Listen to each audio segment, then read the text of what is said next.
Thank you all for being here today. As I said, it's the opening event of the Remote Photo Festival 2018. Rather than kind of introduce myself, perhaps I'll say something about the connection with Artlink and this space and why that it's so kind of timely and pertinent. I think that your exhibition is here in Artlink in this space that has the connections with a former kind of military base. It's just great to kind of be here today and to see that work.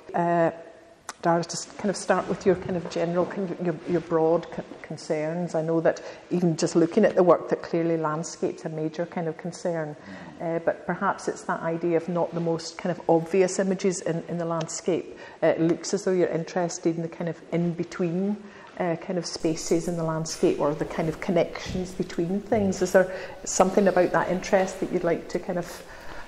Well, I mean, I'm fascinated by the empty space between two solids, between the kind of transitional movement of landscape from kind of one functionality to the next, whether it be in rural, urban, suburban context.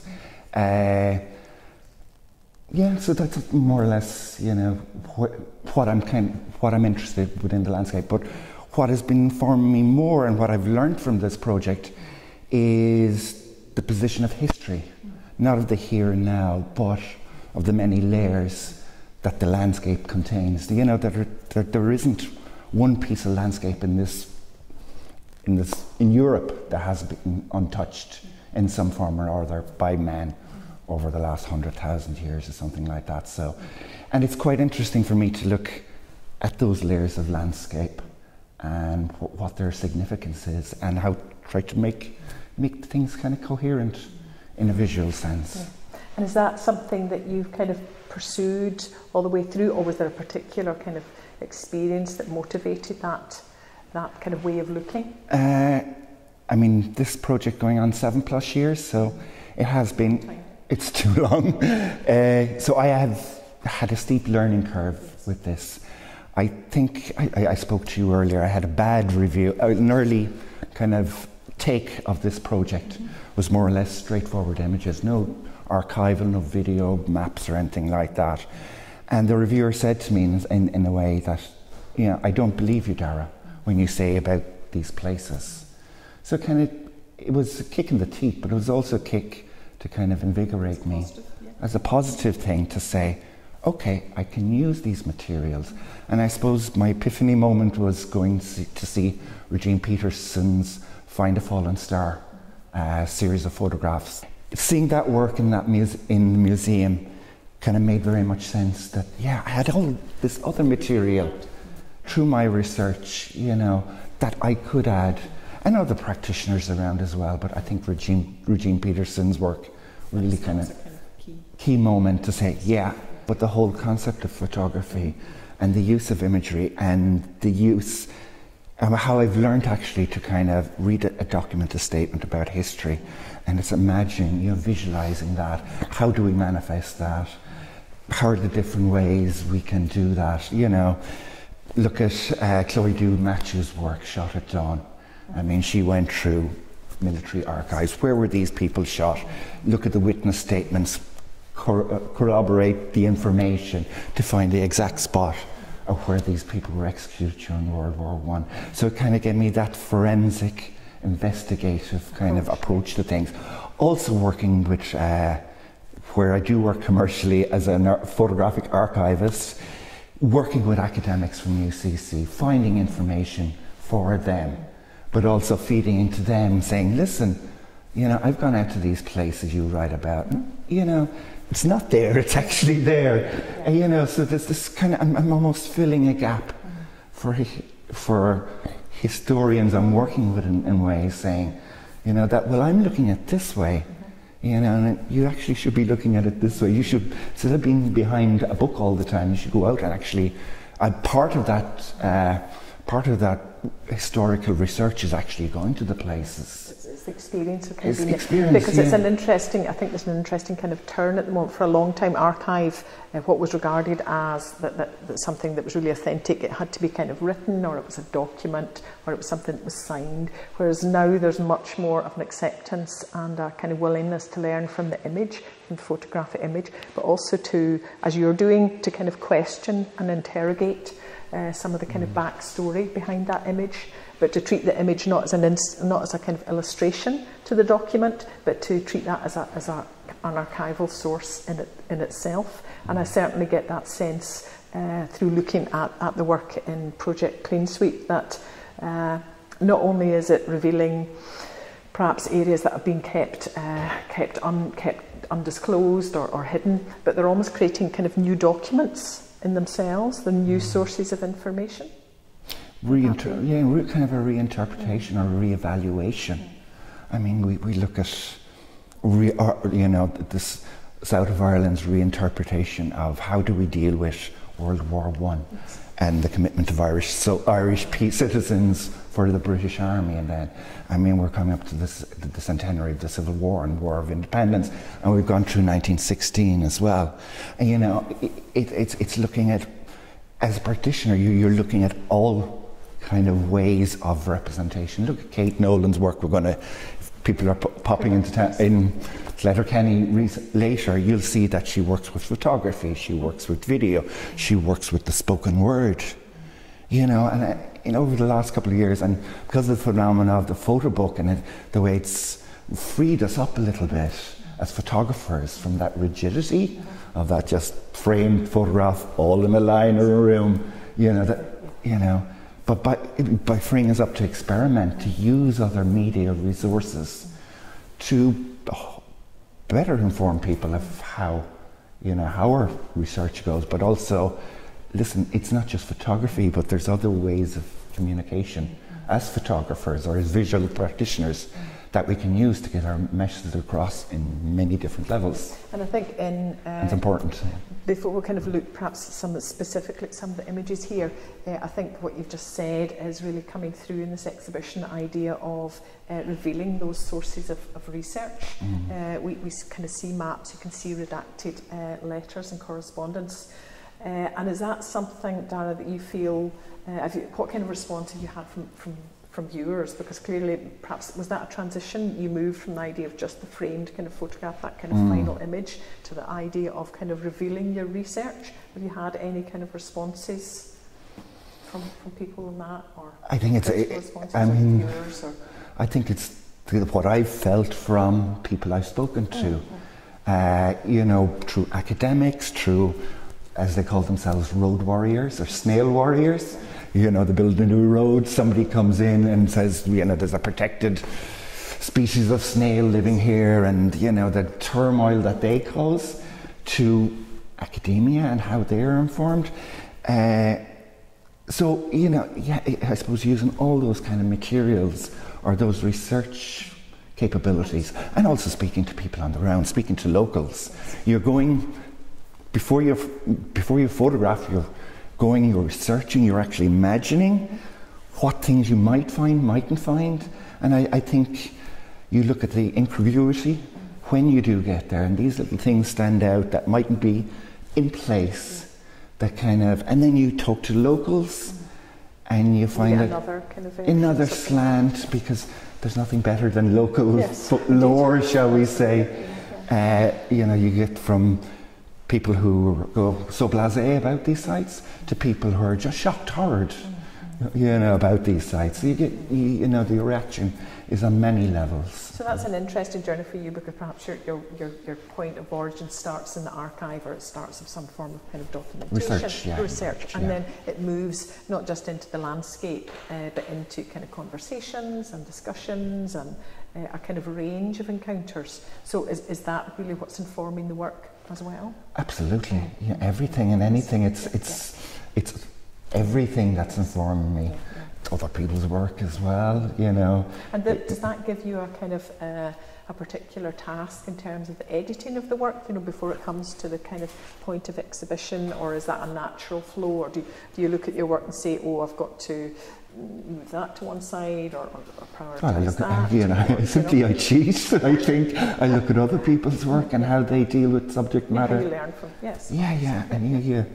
and I think everything's been done before, but it's of the moment, it's the situation you're in, and how can you show that to the best of its ability and your ability too. Because the work that's in this room, and obviously the work as you're coming in the foyer, feels very kind of sympathetic to this space. So obviously you've spent a bit of time deciding what's going to, well, perhaps just not such a long time, we're all, short of time, but particularly even this wall, and you're speaking of the idea of kind of breaking the idea of photographs being in that kind of framed, kind of linear kind of sequence, particularly kind of that wall, because as well as what you've got here in terms of the maps, in terms of there's a bit of kind of publicity, there's an archival, kind of a couple of archival black and white photographs, but you've also got the image that's out the windows. So in a sense, the whole wall, it brings what's outside into the kind of exhibition.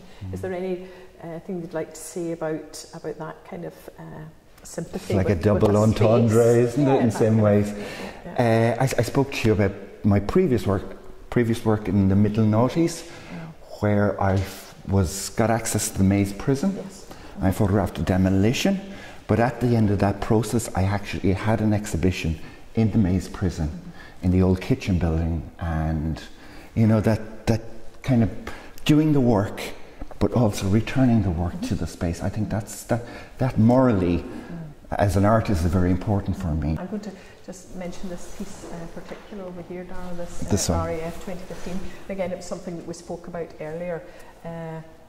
Not that you can take a piece that kind of encapsulates everything, but to me it has a particular kind of resonance, because looking at the captioning, it described the kind of spraying of chemical spraying in that particular area, and then kind of later on there was this kind of attempt to kind of clean up and build kind of luxury buildings, and of course there's been the recession and the kind of crash, and so both of those kind of an appalling act followed by a kind of failure because of greed seems to be encapsulated in that kind of image, and those are the things that are really just in the past kind of decade, even kind of 5 years, but also in terms of chemical spraying, obviously it's completely kind of current, and there's those elements contained within that particular kind of image that really kind of drew me in. And I just wondered, Dara, is there a particular image that you would that either motivated you to start the kind of process of research, or has a particular kind of hook in it for your kind of your approach? Not one really, to be honest with you, because my favourite image kind of rotates, because it's different, I'd imagine, wherever it's going to be shown. So it kind of changes all the time, because the significance of that, or I pick up on a snippet of information in a newspaper or a blog or something like that relates to this, another place, and now I find another history of it. But I visited this place about 3-4 times. I think I've visited every place 3 or 4 times. So it's important for me to pick a subject matter that I can go back. Yes. There's no such thing as a decisive moment for me, but it's important to kind of take a period of time in a particular place, to look at it, whether spring, summer, autumn, winter, different times of the year, or over a period of time. So I think it's important that it's a time-based process as well. That that image you were looking at was, has been shot many times over 3-4 years of the overall project.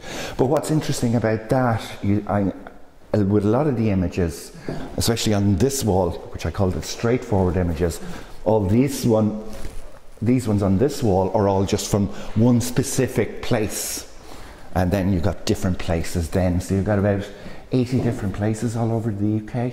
So there's, this is only a fraction of the overall project. But what's interesting about the straightforward photos is that I tell you what happened there, and I tell you what's happening today, and I try and be as brief as possible. So it's important for me to kind of help you link that to what's there today.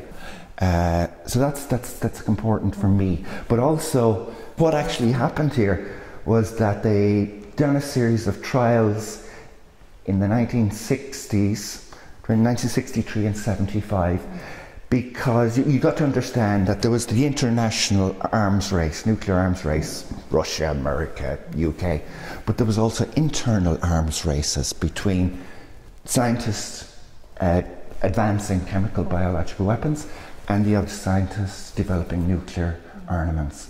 So they were both justifying themselves. So they undertook a series of biological weapons trials in case the Eastern Bloc countries would attack the United Kingdom.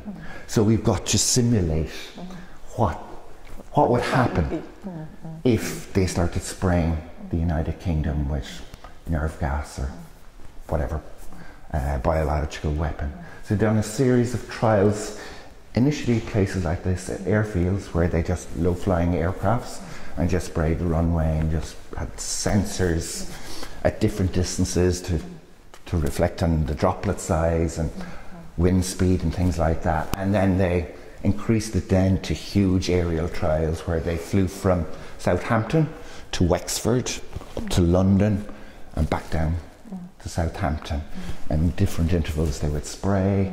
So this was one of these sites. But what was quite interesting, as you said, it was a site, an airfield derelict for years and years. It was taken up in the noughties.